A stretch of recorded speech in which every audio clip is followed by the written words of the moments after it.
Die nuwe ek deur Jeanette Du Plessis. Ek het besluit.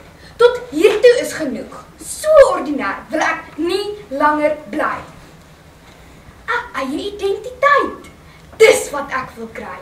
Alles moet verander, van kop tot toon, my hare en selfs my rok se so. Gaandeweg verander 'n paar dinge aan my. Naweke het my naels 'n kleurtjie gekry. Stap ek straat af, begin my heupe te swaai. En hou ek 'n koppie, kry my pinkie vraai.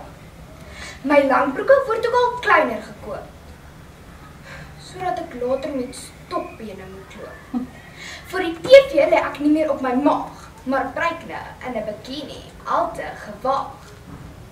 My hare is nou 'n highlightbos en ek besel net aan gesondheidskos. My taal word so suiwer en reg uitgespreek. Dit klink soos 'n predikant wat loop en preek. Soms kon ek oupa sien stuk soos hy lag. Hoe pa sit in frons na 'n moeisame dag. Hoe ma ek dikwels nog iets sou sê as hy net daarvoor die moed kon hê. Ou Boet egter het die bom laat ontplof. Hy was sat van sy sissiese gedof. Meisiekind, wat gaan met jou aan? Is jy kies of 'n pla met die maan? Op die plaas en op die arbeid, dis wat jy hoor. Dan soek hy voelverskrikkers van jou soort. En het jy al mooi na jou bene gekyk? Soos 'n ryer is jy in 'n mini lyk. Jou kop so lyk dit my skoon uitgehak. Is dit hoekom jy jou so bespotlik maak? Ook jou spraak klink hopeloos verspot.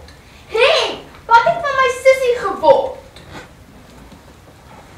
Nou is ek maar weer net die gewone ek, wat lekkers eet en 'n kortbroek aantrek, wat saam met my boete aan die bome wil jaar, my hare los en sommer te mekaar. Nou lê ons vir die TV en verorber 'n brood en wens ons bly klein en word nooit groot. 'n Nuwe ek? Verbeel jou. Die oue moet bly. Tussen voelverskrikkers gaan julle my nooit kry.